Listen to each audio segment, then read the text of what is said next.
All right, we've been covering a lot of this fantasy football. They call it insider trading scandal. If it's that or a scandal or either, the bottom line is a lot of folks are confused as to what happens right now and whether this whole sort of largely unregulated industry has to be reined in a little bit. Richard Roth and Emily Compagno, a little legal fallout from this whole thing.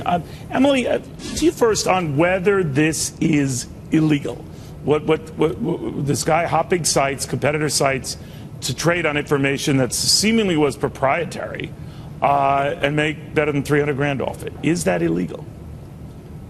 Right, you could make the argument that Haskell's conduct is probably not rising to the level of insider trading, because that would have to mean that DFS, this Daily Fantasy Sports, is an actual securities instrument. But that being said, there's a strong argument that there's deceptive practices going on, both in the form of the companies failing to police their employees, right, and letting them take this proprietary information and benefit from it, but also that these employees are doing it purposely. And of course, the spokesperson said it was inadvertent and it was a mistake, and fine, that culpability can be fleshed out in court. But I do believe there's a strong argument for an anti-competitive Deceptive Practices Act charges here. Richard, I would have thought that there were sort of rules in place at each respective company. We should disclose 21st Century Fox is invested in DraftKings, for example. But that there were rules in place that you just couldn't hop to the competitor, make willy-nilly bets, and certainly make a killing on them. Now, apparently that wasn't the case. But is what happened here and what transcended here illegal? So I agree with her. It's not illegal per se. The problem is twofold. Number one is that we are in a totally unregulated industry. There's no regulation. It's not gambling. It's not, quote, insider trading.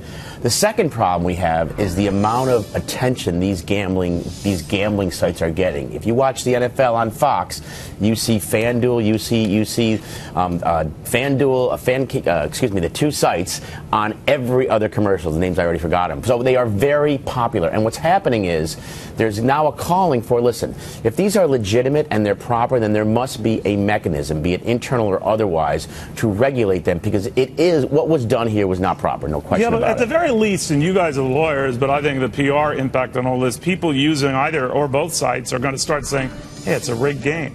What the heck am I losing money on a rigged game? Is that a fair assessment, Emily? You're right, and I agree, and that's why, for example, the New Jersey congressman is calling for congressional hearings on this. So, and Rich, you're right in that it's presently kind of an unfettered new playing field, right? And that's why exactly that the Fed is going to step in and start regulating this heavily. And first, they're going to hold these hearings to ensure the legality, because right now a ton of states are suspicious, Washington included, Massachusetts next, Louisiana, etc. They're saying, look, we're suspicious of this, so we regulate it more heavily than, say, states like California. Be careful of that, right, Richard? I mean, you could regulate it right out of existence. People will say, you know, a pox on all these guys' houses. You have to be so careful. And what they have to do, now that this is somewhat imploded in their face, is they have to say, wait a minute, we will do our own regulation. Let us internally regulate ourselves before Congress takes over. Because once Congress takes over, it can destroy it. There have been hundreds of millions of dollars put into these two sites, both from Fox, both from NBC, from KKR. There is a lot of money going to these sites, and there's a lot of money to be made, but what they have to do is say, you know what, we have a glitch, we're a new business, we made a mistake, let us first try to please internally regulate ourselves